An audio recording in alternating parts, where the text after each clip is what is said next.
live on Fox right now. Okay. Thank you.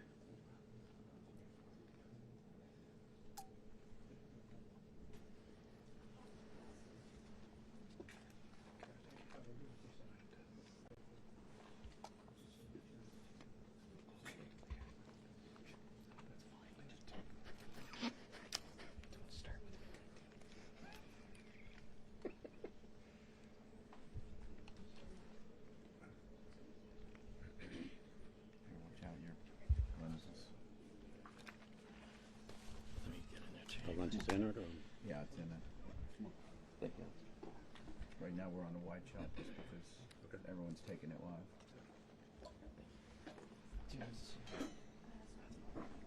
This is okay.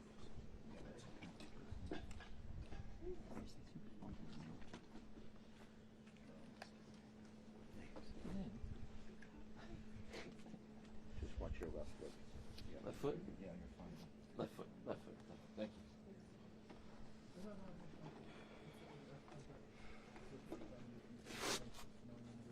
What's everybody doing?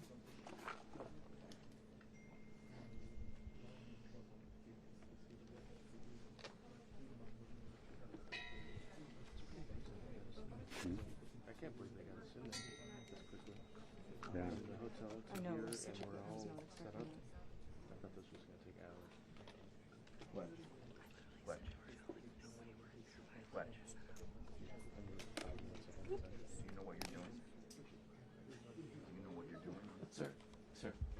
If you could Do you know what you're doing? take like half step back. Those are really wide angle lenses, and if the two of you move forward, you'll be in the shot as the ma'am in the white also. The farther y'all press forward, the more you're going to be in these shots. They're super wide angle. Thanks, Julio. Thank you.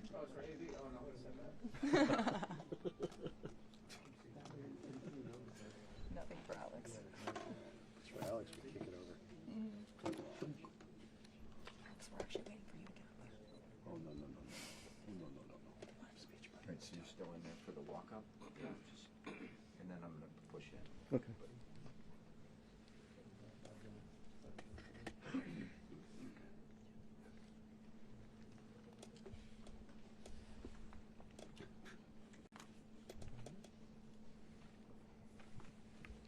Test image. It's a handheld camera test image. Test image. 24 to 70. So, you're fine.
Peter, how do you feel about that?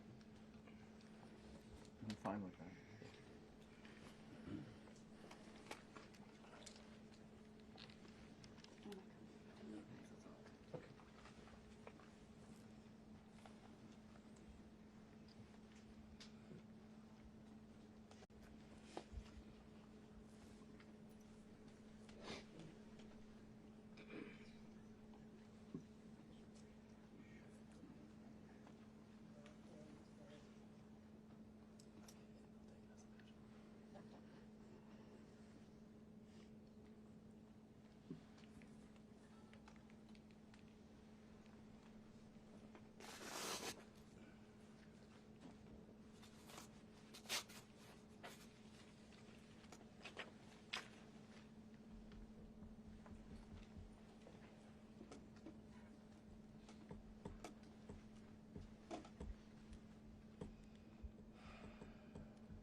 No.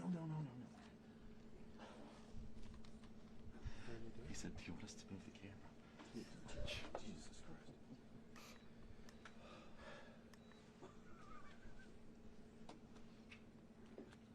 I remember my first day.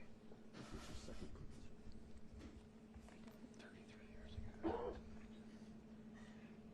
You get out. Sir. If you could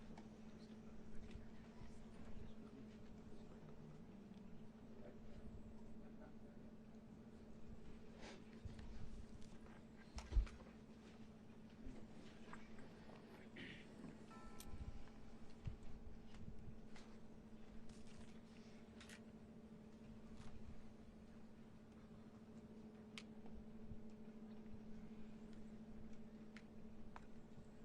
Thanks.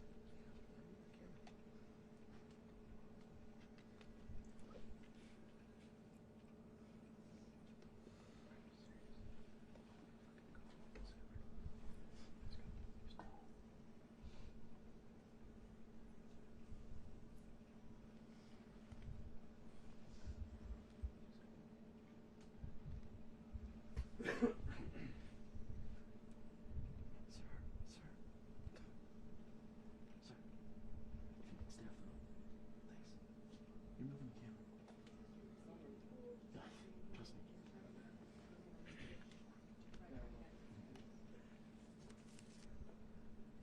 Thanks, Julio. It's primarily an issue for the walkout. The rope is pushing it. Thank you. Thank you. Thanks, Julio.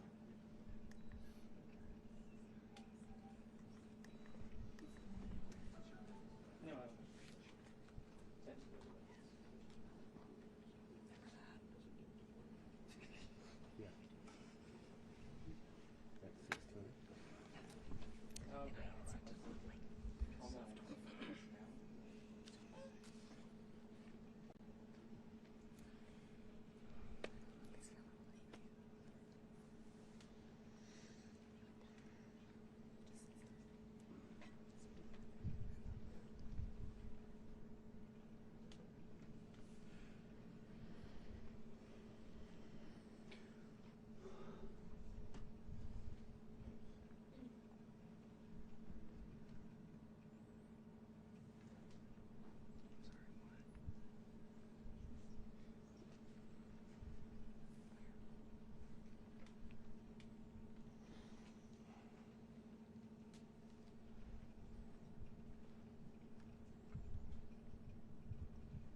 Just so you guys know, those mics are hot. Why don't we turn them off?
Jonathan, your Yeah, foot right, keeps no. hitting the tripod. Is it true? Yeah.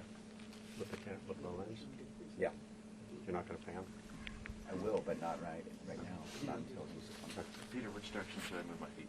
Okay. To my right? To your right. Is that better? Cool.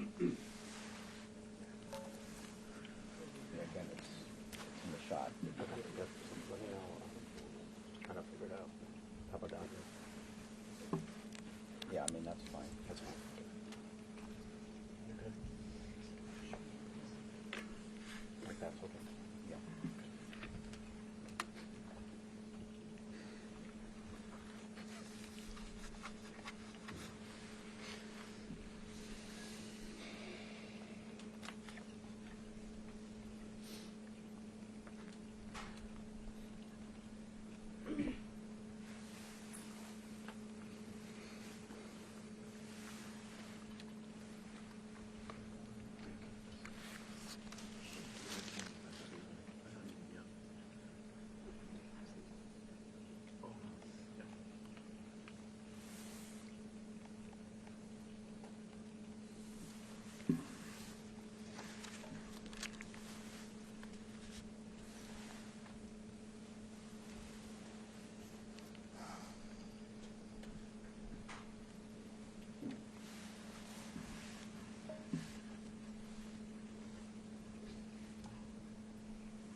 Like, what is he wearing?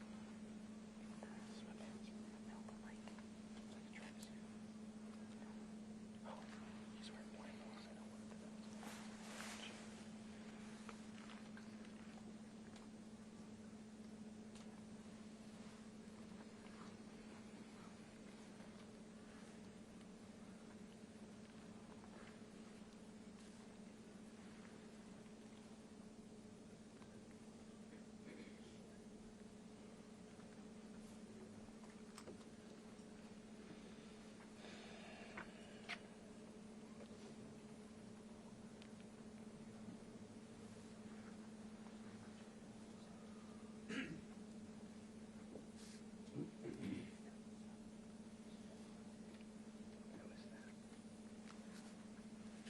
I have no idea.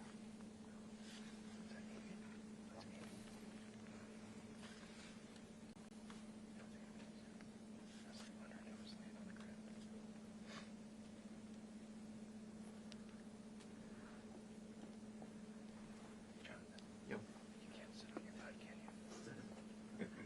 Fine. What's that? Can you stay on your butt for the walk-in so we can actually see the floor? All I do is a bald head. Can you be 6'2"? No. If I'm on my butt, I can't see over there. And you're never remote. Sam, look up. Can't see over whose head. And me too. Huh?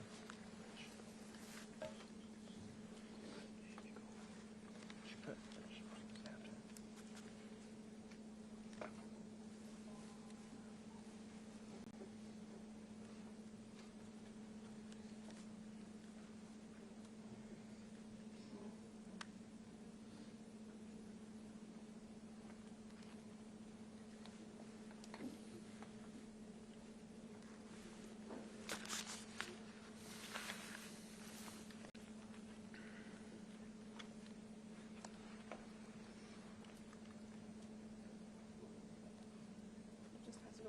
Full note for responding that another self-driving van was given at 11:33 a.m.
Okay, thank you very much. This is Big Duff.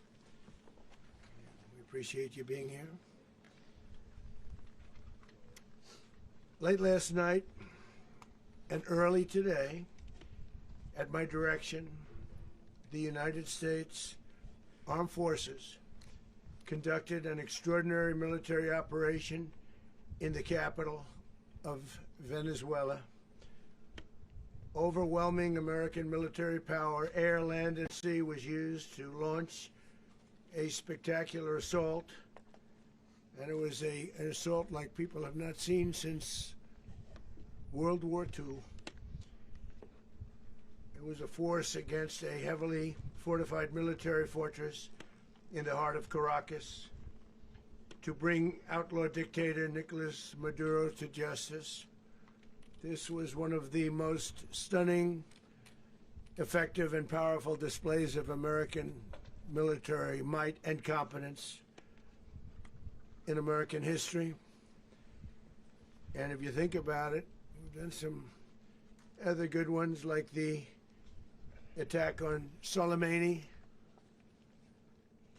the attack on al-Baghdadi, and the obliteration and decimation of the Iran nuclear sites just recently in an operation known as Midnight Hammer,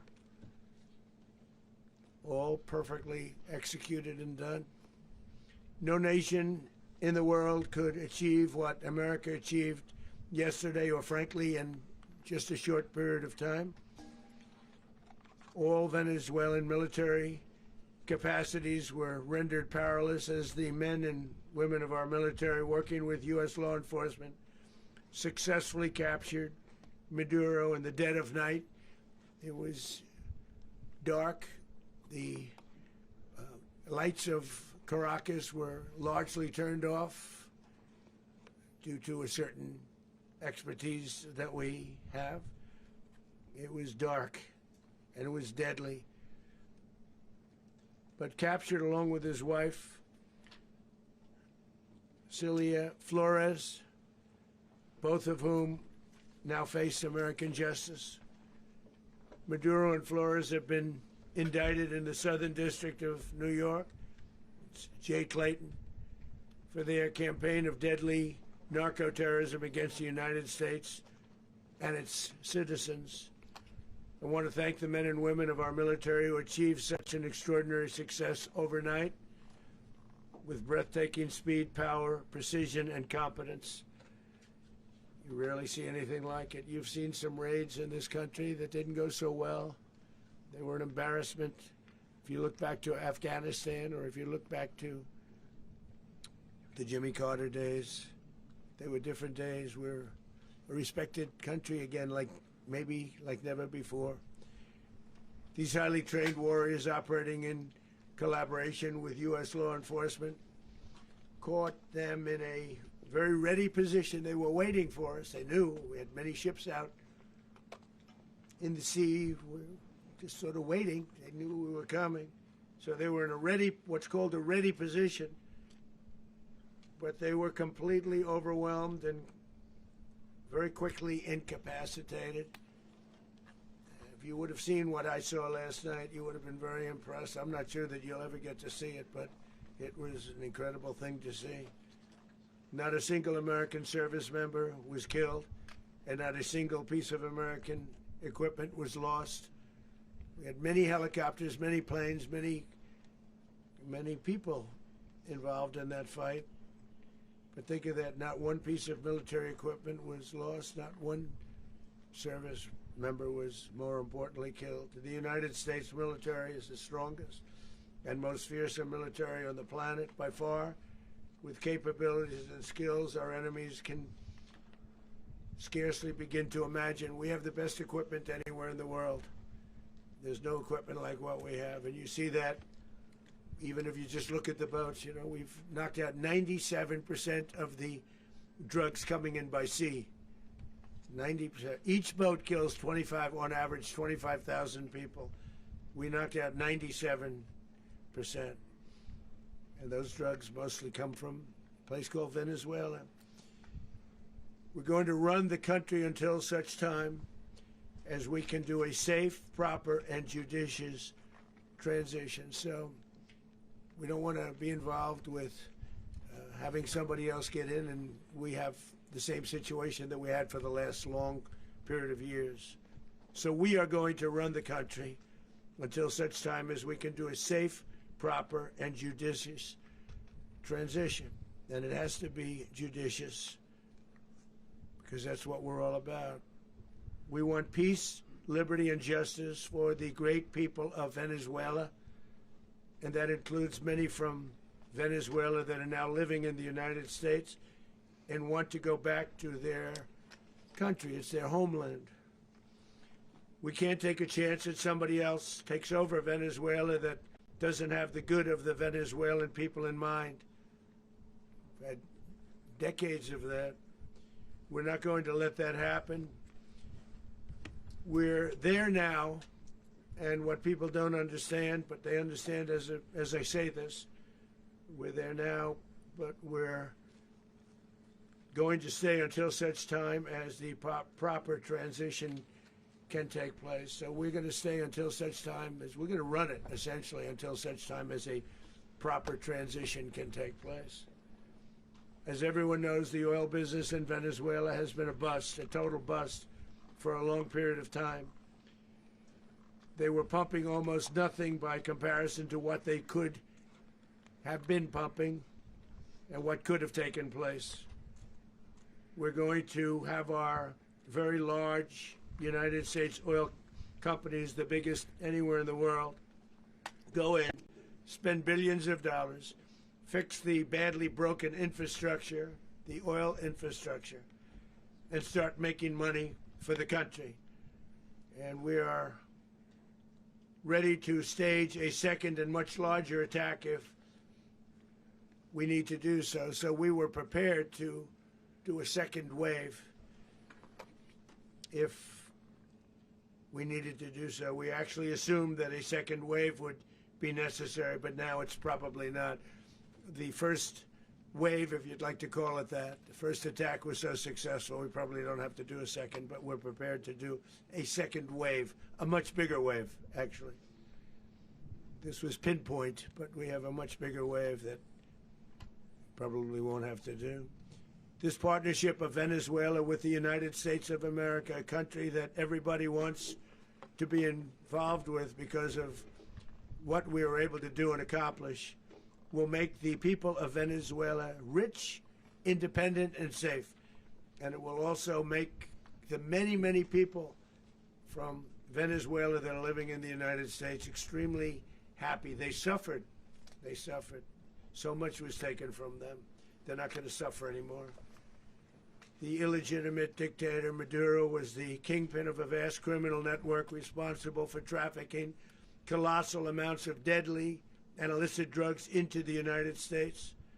As alleged in the indictment, he personally oversaw the vicious cartel known as Cartel de las Solas, which flooded our nation with lethal poison, responsible for the deaths of countless Americans, many, many Americans. Hundreds of thousands over the years of Americans died because of him.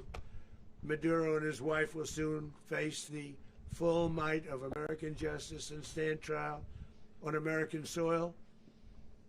Right now they're on a ship. They'll be heading to ultimately New York, and then a decision will be made, I assume, between New York and Miami or Florida. But we have people where the overwhelming evidence of their crimes will be presented in a court of law. And I've seen it. I've seen what we have. It's both horrible and breathtaking that something like this could have been allowed to take place. For many years after his term as president of Venezuela expired, Maduro remained in power and waged a ceaseless campaign of violence, terror, and subversion against the United States of America, threatening not only our people, but the stability of the entire region. And you all saw it. In addition to trafficking gigantic amounts of illegal drugs that inflicted untold suffering and human destruction all over the country, all over in particular the United States, Maduro sent savage and murderous gangs, including the bloodthirsty prison gang Tren de Aragua, to terrorize American communities nationwide. And he did indeed. They were in Colorado. They took over apartment complexes. They cut the fingers off people if they call police. They were brutal, but they're not so brutal now. And I just have to congratulate our military, Pete and everybody, and our National Guard.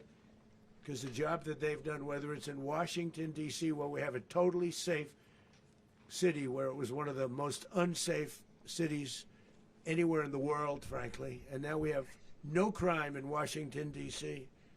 We haven't had a killing. We had the terrorist attack a few weeks ago.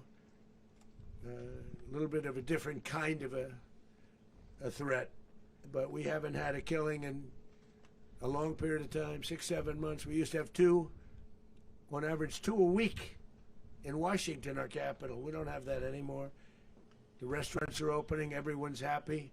They're going, they're walking their daughters, they're walking their children, their wives. They walk to restaurants. Restaurants are opening all over Washington, D.C. So I want to thank the National Guard. I want to thank our military. And I want to thank law enforcement. Been amazing. And they should do it with more cities. We're doing it, as you know, and we're doing it in Memphis, Tennessee right now, and crime is down. We've just sort of started a few weeks ago, but crime is down now 77%. And the governor of Louisiana called, great person, and he wanted us to help him, as you know, in a certain very nice part of Louisiana. And we have done that. It was a rough section, and we have crime down. I understand it's down to almost nothing already after 2.5 weeks. New Orleans, it's down to almost nothing, and we've only been there for 2.5 weeks. Can't imagine why governors wouldn't want us to help. We also helped, as you know, in Chicago, and crime went down a little bit there. We did a very small help because we had no working ability with the governor. The governor was a disaster, and the mayor was a disaster, but it knocked down crime. But we're pulling out of there. When they need us, we'll know. You'll know. You'll be writing about it. And likewise, Los Angeles, where we saved Los Angeles early on, where the head of the police department made a statement that if the federal government didn't come in, we would have lost Los Angeles. That's long after the fires. That's when they had the riots in Los Angeles. We did a great job. Got no credit for it whatsoever, but that's okay. It doesn't matter. We don't need the credit. But we'll be pulling out when they need us. They'll call, or we'll go back if we have to. We'll go back. But we did a great job in various cities. But the place that we're very proud of is Washington, D.C., because it's our nation's capital. We took it from being a crime-ridden mess to being one of the safest cities in the country. But the gangs that they sent raped, tortured, and murdered American women and children. They were in all of the cities I mentioned, Tren de Aragua. And they were sent by Maduro to terrorize our people, and now Maduro will never again be able to threaten an American citizen or anybody from Venezuela. There will no longer be threats. For years I've highlighted the stories of those innocent Americans whose lives were so heartlessly robbed by this Venezuelan terrorist organization. Really one of the worst. One of the worst, they say the worst. Americans like 12-year-old Jocelyn Nungary from Houston. Beautiful Jocelyn Nungary, what happened to her? They, as you know, they kidnapped, assaulted, and murdered by Tren de Aragua animals. They murdered Jocelyn and left her dead under the bridge. There was a bridge that will never be the same to so many people after seeing what happened. As I've said many times, the Maduro regime emptied out their prisons, sent their worst and most violent monsters into the United States to steal American lives. And they came from mental institutions and insane asylums. They came from prisons and jails. The reason I say both, they sound similar. Actually, prisons a little bit more hostile, a little bit tougher. A mental institution isn't as tough as an insane asylum, but we got them both. They sent from their mental institutions. They sent from their jails, prisons. They were drug dealers. They were drug kingpins. They sent everybody bad into the United States, but no longer. And we have now a border where nobody gets through. In addition, Venezuela unilaterally seized and stole American oil, American assets, and American platforms, costing us billions and billions of dollars. They did this a while ago, but we never had a president that did anything about it. They took all of our property. It was our property. We built it. And we never had a president that decided to do anything about it. Instead, they fought wars that were 10,000 miles away. We built Venezuela oil industry with American talent, drive, and skill, and the socialist regime stole it from us during those previous administrations, and they stole it through force. This constituted one of the largest thefts of American property in the history of our country. Considered the largest theft of property in the history of our country. Massive oil infrastructure was taken like we were babies, and we didn't do anything about it. I would have done something about it. America will never allow foreign powers to rob our people or drive us back into and out of our own hemisphere. That's what they did. Furthermore, under the now deposed dictator Maduro, Venezuela was increasingly hosting foreign adversaries in our region and acquiring menacing offensive weapons that could threaten U.S. interests and lives. And they used those weapons last night. Potentially in league with the cartels operating along our border. All of these actions were in gross violation of the core principles of American foreign policy, dating back more than 2 centuries, and not anymore. All the way back, it dated to the Monroe Doctrines, and the Monroe Doctrine is a big deal, but we've superseded it by a lot, by a real lot. They now call it the Monroe Document. I don't know. It's Monroe Doctrine. We sort of forgot about it. It was very important, but we forgot about it. We don't forget about it anymore. Under our new national security strategy, American dominance in the Western Hemisphere will never be questioned again. Won't happen. So just in concluding, for decades, other administrations have neglected or even contributed to these growing security threats in the Western Hemisphere. Under the Trump administration, we are reasserting American power in a very powerful way in our home region. And our home region is very different than it was just a short while ago. The future will be, and we did this in my first term. We had great dominance in my first term, and we have far greater dominance right now. Everyone's coming back to us. The future will be determined by the ability to protect commerce and territory and resources that are core to national security. These are core to our national security. Just like tariffs are, they've made our country rich, and they've made our national security stronger than ever before. But these are the iron laws that have always determined global power. And we're going to keep it that way. We will secure our borders. We will stop the terrorists. We will crash the cartels, and we will defend our citizens against all threats, foreign and domestic. Other presidents may have lacked the courage or whatever to defend America, but I will never allow terrorists and criminals to operate with impunity against the United States. This extremely successful operation should serve as warning to anyone who would threaten American sovereignty or endanger American lives. Very importantly, the embargo on all Venezuelan oil remains in full effect. The American Armada remains poised in position, and the United States retains all military options until United States demands have been fully met and fully satisfied. All political and military figures in Venezuela should understand what happened to Maduro can happen to them, and it will happen to them if they aren't just fair even to their people. The dictator and terrorist, Maduro, is finally gone in Venezuela. People are free. They're free again. It's been a long time for them, but they're free. America is a safer nation. This morning, it's a prouder nation this morning because it didn't allow this horrible person and this country that was doing very bad things to us. It didn't allow it to happen.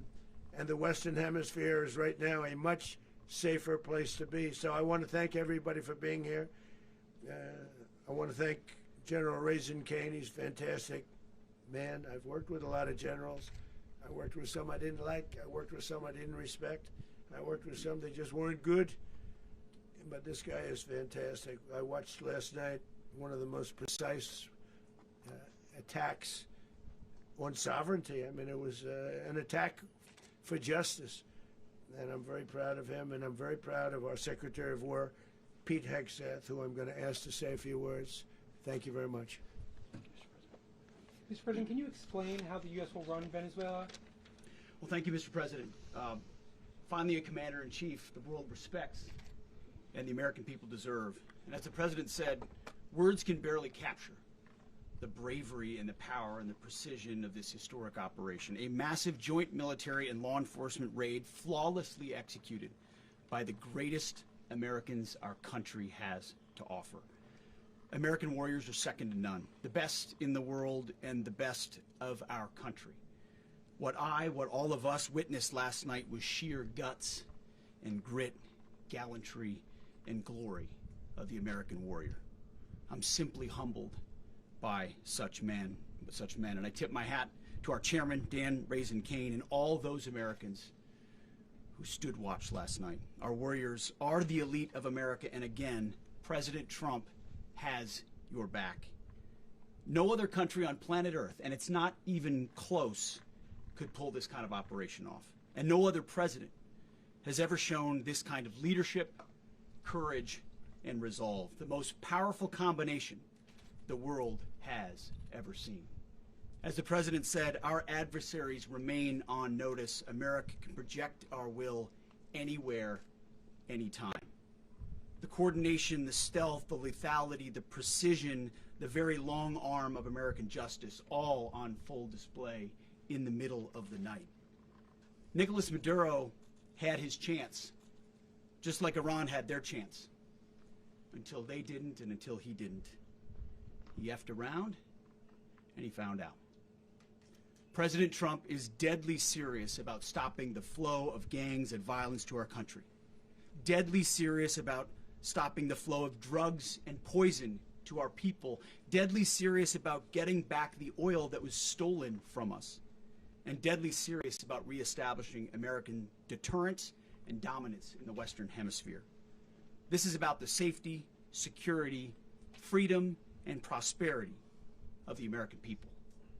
This is America first. This is peace through strength. And the United States War Department is proud to help deliver it. Welcome to 2026, and under President Trump, America is back. I'd like to welcome now our chairman, Chairman Raisin Kane, to give a few more details about the operation. Mr. Chairman. Thank you, Mr. Secretary. Thank you, Mr. President, and good morning. Last night, on the order of the President of the United States and in support of a request from the Department of Justice, as the President said, the United States military conducted an apprehension mission in Caracas, Venezuela, to bring to justice two indicted persons, Nicolas and Cecilia Maduro. This operation, known as Operation Absolute Resolve, was discreet, precise, and conducted during the darkest hours of January 2nd and was the culmination of months of planning and rehearsal, an operation that, frankly, only the United States military could undertake. What I'd like to do this morning is talk to you through some of the preparation and the details without compromising any of our tactics, techniques, and procedures. There is always a chance that we'll be tasked to do this type of mission again. Our interagency work began months ago and built on decades of experience of integrating complex air, ground, space, and maritime operations. While the past 2 decades have honed the skills of our special operations forces, this particular mission required every component of our joint force, with soldiers, sailors, airmen, Marines, and Guardians working in unison with our intelligence agency partners and law enforcement teammates in an unprecedented operation. We leveraged our unmatched intelligence capabilities and our years of experience in hunting terrorists, and we could not have done this mission without the incredible work by various intelligence agencies, including the CIA, NSA, and NGA. We watched, we waited, we prepared, we remained patient and professional. This mission was meticulously planned, drawing lessons from decades of missions over the last many years, many missions over these last many years. This was an audacious operation that only the United States could do. It required the utmost of precision and integration within our joint force. And the word integration does not explain the sheer complexity of such a mission. An extraction so precise it involved more than 150 aircraft launching across the Western Hemisphere in close coordination, all coming together in time and place to layer effects for a single purpose: to get an interdiction force into downtown Caracas while maintaining the element of tactical surprise. Failure of one component of this well-oiled machine would have endangered the entire mission, and failure is never an option for America's joint force. Those in the air over Caracas last night were willing to give their lives for those on the ground and in the helicopters. Let me talk a little bit about the preparation. After months of work by our intelligence teammates to find Maduro and understand how he moved, where he lived, where he traveled, what he ate, what he wore, what were his pets, in early December, our force was set pending a series of aligned events. Key was choosing the right day to minimize the potential for civilian harm and maximize the element of surprise, and minimize the harm to the indicted personnel, so as the President said, they could be brought to justice. And as the President said earlier today, weather in Venezuela is always a factor this time of the year. And over the weeks through Christmas and New Year's, the men and women of the United States military sat ready, patiently waiting for the right triggers to be met and the President to order us into action. Last night, the weather broke just enough, clearing a path that only the most skilled aviators in the world could maneuver through. Ocean, mountain, low cloud ceilings, but when tasked with a mission, this organization does not quit. At 10:46 p.m. Eastern Time last night, the President ordered the United States military to move forward with this mission. He said to us, and we appreciate it, Mr. President, good luck and Godspeed. And those words were transmitted to the entire joint force. Over the course of the night, aircraft began launching from 20 different bases on land and sea across the Western Hemisphere. In total, more than 150 aircraft, bombers, fighters, intelligence, reconnaissance, surveillance, rotary wing were in the air last night. Thousands and thousands of hours of experience were airborne. Our youngest crew member was 20, and our oldest crew member was 49, and there's simply no match for American military might. As the night began, the helicopters took off with the extraction force, which included law enforcement officers, and began their flight into Venezuela at 100 feet above the water. As they approached Venezuelan shores, the United States began layering different effects provided by Spacecom, Cybercom, and other members of the interagency to create a pathway. Overhead, those forces were protected by aircraft from the United States Marines, the United States Navy, the United States Air Force, and the Air National Guard. The force included F-22s, F-35s, F-18s, EA-18s, E-2s, B-1 bombers, and other support aircraft, as well as numerous remotely piloted drones. As the force began to approach Caracas, the Joint Air Component began dismantling and disabling the air defense systems in Venezuela, employing weapons to ensure the safe passage of the helicopters into the target area. The goal of our air component is, was, and always will be to protect the helicopters and the ground force and get them to the target and get them home. As the force crossed the last point of high terrain, where they'd been hiding in the clutter, we assessed that we had maintained totally the element of surprise. As the helicopter force ingressed towards the objective at low level, we arrived at Maduro's compound at 1:01 a.m. Eastern Standard Time, or 2:01 a.m. Caracas local time, and the apprehension force descended into Maduro's compound and moved with speed, precision, and discipline towards their objective, and isolated the area to ensure the safety and security of the ground force while apprehending the indicted persons. On arrival into the target area, the helicopters came under fire, and they replied with that fire with overwhelming force in self-defense. One of our aircraft was hit but remained flyable, and as the President said earlier today, all of our aircraft came home, and that aircraft remained flyable during the rest of the mission. As the operation unfolded at the compound, our air and ground intelligence teams provided real-time updates to the ground force, ensuring those forces could safely navigate the complex environment without unnecessary risk. The force remained protected by overhead tactical aviation. Maduro and his wife, both indicted, gave up and were taken into custody by the Department of Justice, assisted by our incredible U.S. military with professionalism and precision, with no loss of U.S. life. After securing the indicted persons, the force began to prep for departure. Helicopters were called in to exfiltrate the extraction force, while fighter aircraft and remotely piloted aircraft provided overhead coverage and suppressive fire. There were multiple self-defense engagements as the force began to withdraw out of Venezuela. The force successfully exfiltrated and returned to their afloat launch bases, and the force was over the water at 3:29 a.m. Eastern Standard Time with indicted persons on board. And both Maduro and his wife were embarked aboard the USS Iwo Jima. In closing, what we've witnessed today is a powerful demonstration of America's joint force. We think, we develop, we train, we rehearse, we debrief, we rehearse again and again, not to get it right, but to ensure that we cannot get it wrong.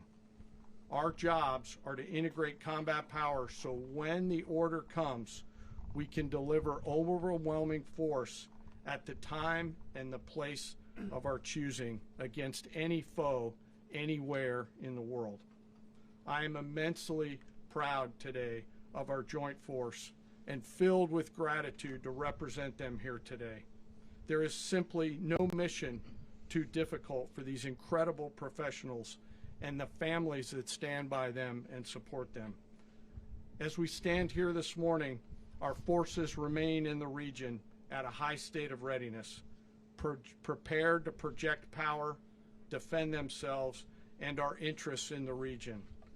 This operation is a testament to the dedication and unwavering commitment to justice and our resolve to hold accountable those who threaten peace and stability. In closing, I want to express my heartfelt gratitude to the brave men and women who executed this mission. Their courage and tireless commitment to our nation are what makes us strong. Thank you, Mr. Secretary, and thank you, Mr. President. Well, I don't have much to add to what you've heard now, other than the following points. Nicolás Maduro was indicted in 2020 in the United States. He is not the legitimate president of Venezuela. That's not just us saying it. The first Trump administration, the Biden administration, the second Trump administration, none of those three recognized him. He's not recognized by the European Union and multiple countries around the world. He is a fugitive of American justice with a $50 million reward, which I guess we saved $50 million. And we should make sure. Yeah, exactly. But don't let anybody claim it. Nobody deserves it but us. But I want to be clear about one thing. Nicolás Maduro had multiple opportunities to avoid this. He was provided multiple very, very, very generous offers and chose instead to act like a wild man, chose instead to play around. And the result is what we saw tonight. The other message here is the following. You have a guy, like many people around the world, they like to play games. You have a guy who decides he's going to invite Iran into his country is going to, do the confiscation of American oil companies, is going to flood our country with gang members, is going to take Americans prisoner and try to hold them for hostage and trade them like he was able to do with the Biden administration. Basically likes to play games all this time and thinks nothing's going to happen. And I hope what people now understand is that we have a president. The 47th president of the United States is not a game player. When he tells you that he's going to do something, when tells you he's going to address a problem, he means it. He actions it. I can tell you, I've watched this process now for 14, 15 years, been around it. Everybody talks, I'm going to do this, I'm going to do that. When I get there, we're going to do this, we're going to take. This is a president of action. Like, I don't understand yet how they haven't figured this out. And now, if you don't know, now you know. Because this is the way it's going to play out. And I think people need to understand that this is not a president that just talks and does letters and press conferences. And, if he says he's serious about something, he means it. And this is something that was a direct threat to the national interest of the United States, and the president addressed it. There's a president of peace, by the way. I told you what I just said earlier. This guy had multiple opportunities to find his way somewhere else and figure out another. He could have been living somewhere else right now very happy, but instead he wanted to play big boy. And so now, he's got other sets of problems on his hands. And but I think the message here should be for the world. Look, the president doesn't go out looking for people to pick fights with. He's not, generally wants to get along with everybody. We'll talk and meet with anybody, but don't play games. Don't play games with this president's in office, because it's not going to turn out well. And so I hope that, I guess that lesson was learned last night, and we hope it'll be instructive moving forward. Is that a message for Cuba? Mr. President. Mr. President. Mr. President.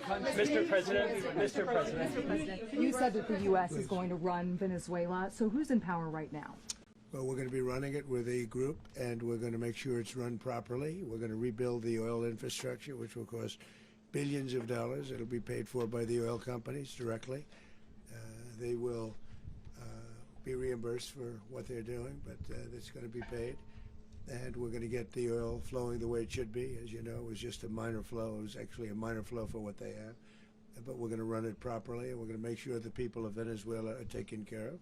We're going to make sure the people that were forced out of Venezuela by this thug are also taken care of. Mr. President. Mr. President. Mr. President. Mr. President. Mr. President, does the U.S. running the country mean that U.S. troops will be on the ground? How will that work?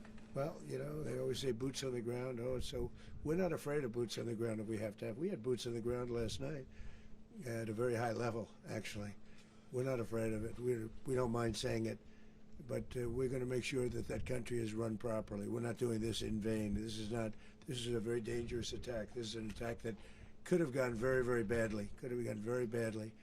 We could have lost a lot of people last night. We could have lost a lot of dignity. We could have lost a lot of equipment. The equipment is less important, but we could have lost a lot. And we're going to make sure that this is proper. We're there now. We're ready to go again if we have to. We're going to run the country right. It's going to be run very judiciously, very fairly. It's going to make a lot of money. We're going to give money to the people. We're going to reimburse people that were taken advantage of. We're going to take care of everybody. It's very important. We couldn't let them get away with it. They stole our oil. We built that whole industry there, and they just took it over like we were nothing. And we had a president that decided not to do anything about it. So we did something about it. We're late, but we did something about it. Yeah, please. Mr. President, can you explain the exact mechanism by which you're going to run the country? Are you going to designate a U.S. official to coordinate? It's Can all you just being unpack that? being done right now. We're designating people. We're talking to Who people. We're specifically? designating various people, and we're going to let you know who those people are. Mr. President. What's the group you mentioned that would run Venezuela? Well, it's largely going to be, for a period of time, the people that are standing right behind me. We're going to be running it. We're going to be bringing it back. It's a dead, I talk about a dead country. A year and a half ago, we were a dead country. Now we're the hottest country anywhere in the world. We're a country doing better than any country anywhere in the world. And it required leadership. Venezuela has a lot of bad people in there, a lot of bad people that shouldn't be leading. We're not going to take a chance that one of those people take over for Maduro.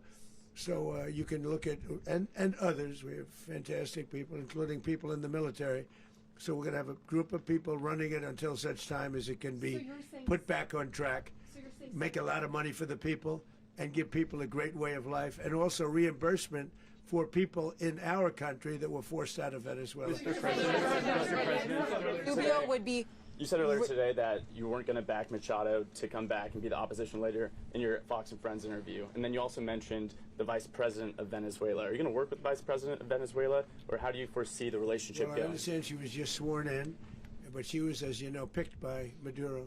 So Marco's working on that directly. He just had a conversation with her, and she's essentially willing to do what we think is necessary to make Venezuela great again. Very simple. Mr. President, Colombian President Gustavo Petro, a couple weeks ago, he said he's got to watch his ass. And today, he said he's not concerned about anything happening to him in the aftermath of this operation. So, just what your message is Well, about he that. has cocaine mills. He has factories where he makes cocaine. And yeah, I think I stick by my first statement.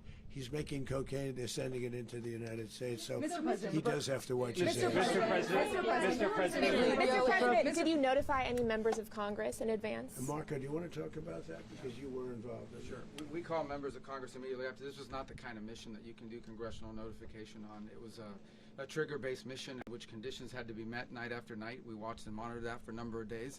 So it's just simply not the kind of mission you can call people and say, hey, we may do this at some point in the next 15 days. But it's largely a law enforcement function. Remember, at the end of the day, at its core, this was an arrest of 2 indicted fugitives of American justice, and the Department of War supported the Department of Justice in that job. Now, there are broader policy implications here, but it's just not the kind of mission that you can pre-notify because it endangers the mission. Mr. President, If I could add one thing to that, Congress has a tendency to leak. This would not be good. If they leaked, General, I think it would have been maybe a very different result. But I have to say, they knew we were coming at some point, We had a lot of ships out there. They sort of knew we were coming. But Congress will leak, and we don't want leakage. Mr. President, you were one of the only people to watch this all play out live. What was Maduro doing when the U.S. forces entered what I assume would be his home? And also, was there any point where the U.S. was considering if Maduro pushed back or resisted killing Maduro? It could have happened. It could have happened. He was trying to get into a safe place. You know what a safe place is, all steel. And he wasn't able to make it to the door because our guys were so fast. They went through the opposition so fast. And there was a lot of opposition. People were wondering, do we get them by surprise? Sort of surprised, but they were waiting for something. It was a lot of opposition. There was a lot of gunfire. You saw some of it today. But he was trying to get to a safe place, which wasn't safe because we would have had the door blown up in about 47 seconds, they say on average, regardless of how thick the steel was.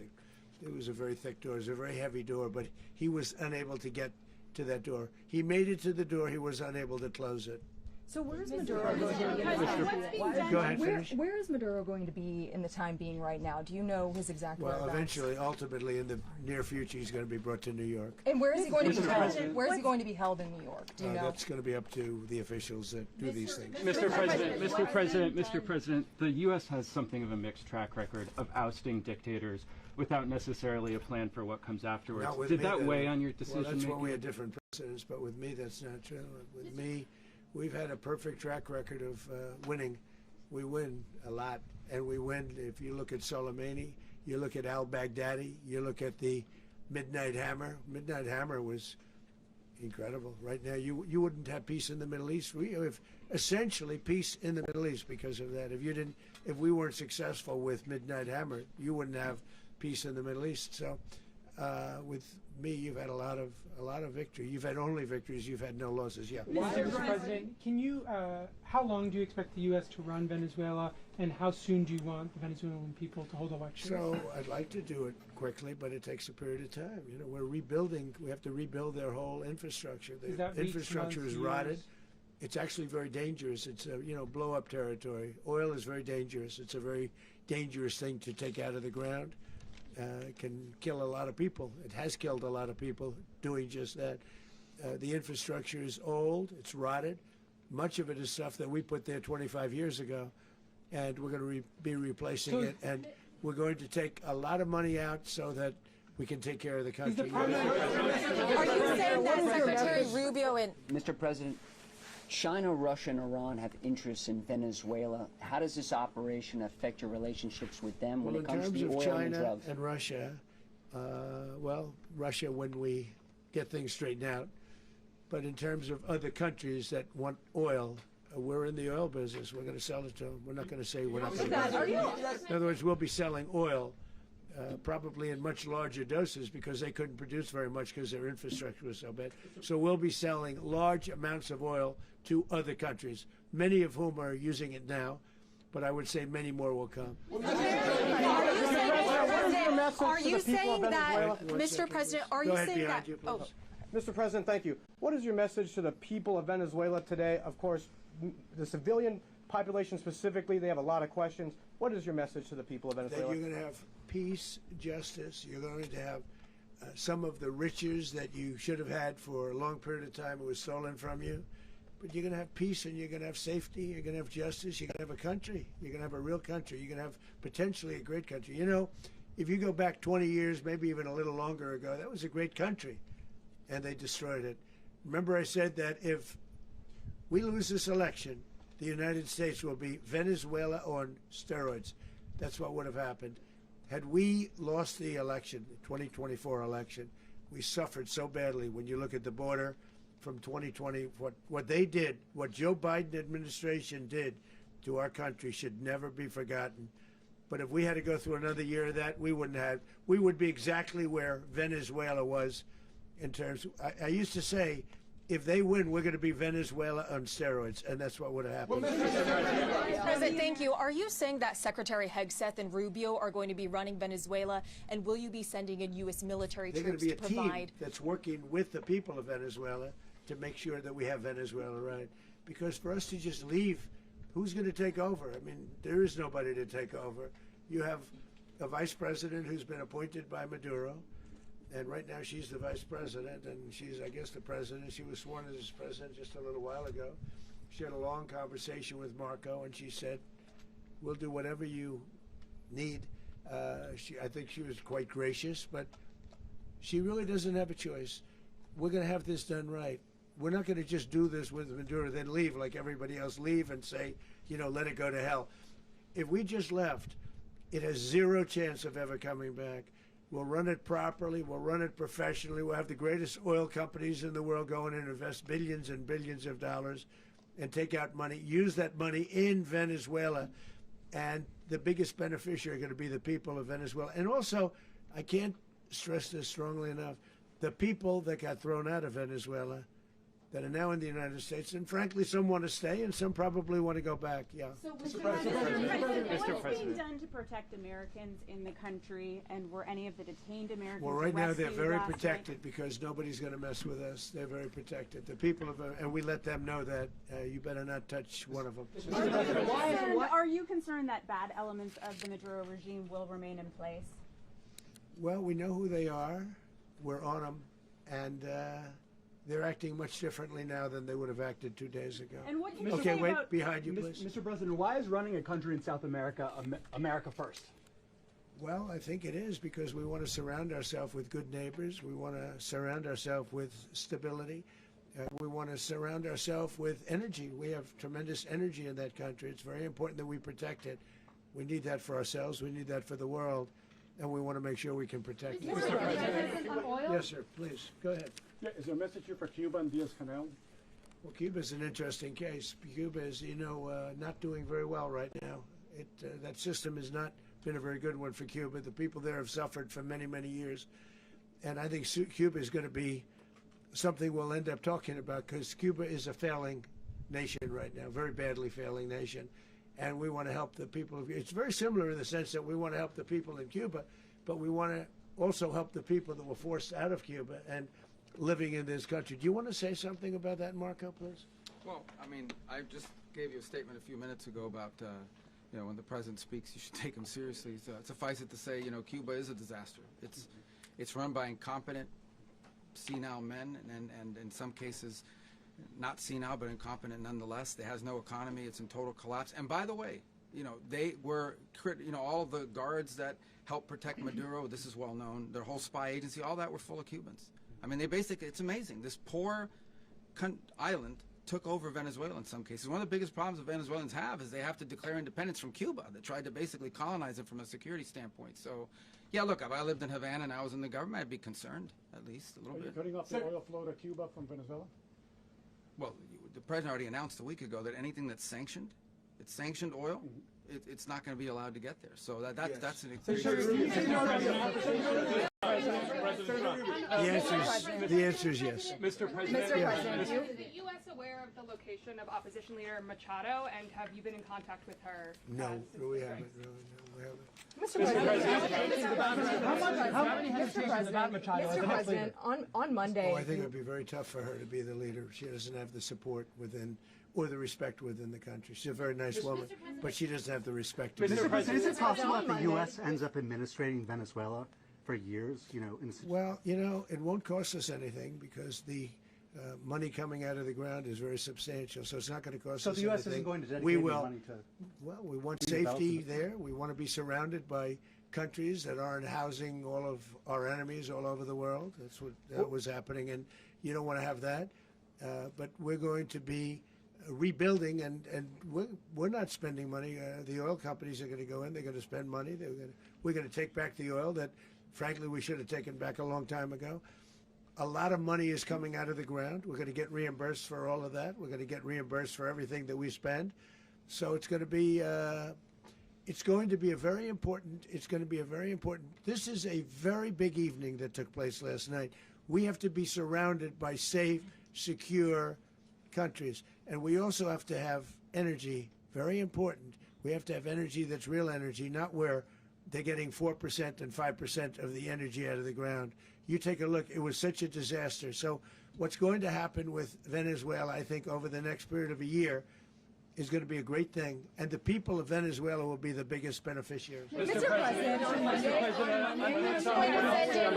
U.S. military. Mr. President, thank you. What did you last speak to Maduro about when you spoke? And is the Well, US I don't want to at get war into with the Venezuela? conversations, but I did have conversations with him, and I said, you got to surrender. And I actually thought he was pretty close to doing so, but now he wished he did, yeah. Mr. President, can you explain, you said that Maduro is responsible for drug trafficking. You recently pardoned the former president of Honduras who was convicted of many drug trafficking. Can you explain how these two situations are different? And would you ever pardon Maduro? I endorsed, as you know, the winning president, the man who won in Honduras. I endorsed the man who won in Chile. I endorsed the man who won in Argentina. And we are doing very well with that whole group. What the man that I pardoned was, if you could equate it to us, he was treated like the Biden administration treated a man named Trump. That didn't work out too well for them. This was a man who was persecuted very unfairly. He was the head of the country. He was persecuted very unfairly. And there are a number of them. And we felt that it was a very unfair situation that happened to him. He's also a party member of the man who won. So obviously the people liked what I did. And one of the reasons that was done is because of the fact that the party in power felt very strongly that that man was treated very badly. I studied it very quickly, and then I studied it in great detail. I went to a lot of the people standing behind me, and they felt that that man was persecuted and treated very badly. That's why I gave him a pardon. Mr. President, you referenced boots on the ground earlier. Can you just sort of button this up? Do you envision the U.S. military having a presence in Venezuela as the U.S. runs that country? Well, no, we're going to have a presence in Venezuela as it pertains to oil, because we have to have, we're sending our expertise in. So you may need something, not very much. But no, we're going to be taking out a tremendous amount of wealth out of the ground. And that wealth is going to the people of Venezuela and people from outside of Venezuela that used to be in Venezuela. And it goes also to the United States of America in the form of reimbursement for the damages caused us by that country. So I want to thank you all very much. Thank you. Do you have one? Yes, please. You were so nice before. I'm going to give you the final question. Go Thank ahead. you, Mr. Unless it's a bad question, in which case I'll go one word. It's about who? It's about Putin, if you want. About Putin? Well, that's always nice. You had a to talk phone. about Putin. You had a phone call with him on Monday. Did he talk at all about Maduro? Did y'all talk about this? No, we didn't. And We then, never spoke about Maduro. Are you mad at him right now? I mean, there's this I'm not intelligence. thrilled with Putin. I'm not thrilled with Putin. He's killing too many people. There was that intelligence. I thought that would be so. I settled 8 1/4 war. You know what the 1 quarter was? Thailand and Cambodia. I did it again. They broke out, and I did it in about 5 hours, and I settled it. I'm giving myself 1 quarter, so I'm up to now 8 1 quarter. In other words, I settled the war, but then they broke out. They had a pretty bad breakout over the last 4 days. I got them to go back to peace, so I only give 1 quarter. I thought the easiest one would be, one of the easier ones would be Russia, Ukraine. It's not, and they both have done some pretty bad things. And look, that's Biden's war. That's not my war. But I want to stop the lives. Did you see where last month, 30,000, it was 27,000 the month before. 30,000, mostly soldiers, were killed this last month. 30,000. I want to stop that. You know, I got NATO to pay 5% instead of the 2% that they weren't paying. They weren't paying 2, now they pay 5. And we send them a lot of munitions, we send them a lot of things, missiles and various other things, a lot. And they pay. The United States is not losing money. We're probably making money on that. It's the last thing I care about. I just want to stop all those people. We're losing 25, 30,000 human beings that come from 2 places that are very far away. But if I can stop, because it's something I've been pretty good at doing, deals, I guess. It's all a deal. Life is a big deal. But if I can stop that war and stop 30,000 young people, in addition to the fact that people are being killed in Kiev, people are being killed in other cities, you know, a much smaller number, but they're being killed, viciously killed. So I'm not happy about it. I thought that would be something that would get solved. We have Mr. Witkoff here. I think that we're making progress, but that's a war that should have never happened. If I were president, it would have never happened. Putin says it. Everybody says it. If I were president, that would have never happened. But I inherited that war. That was Joe Biden, Zelensky, and Putin. I came into the situation, and it's a mess. And I will say this. I watched an operation last night that was so precise, that was so brilliant. I mean, it was incredible. If we had our people, like this general and our people involved, that war would not have gone on very long, that I can tell you. told me That war, to use an old term, that war has become a bloodbath, and we want it to get stopped. Thank you very much.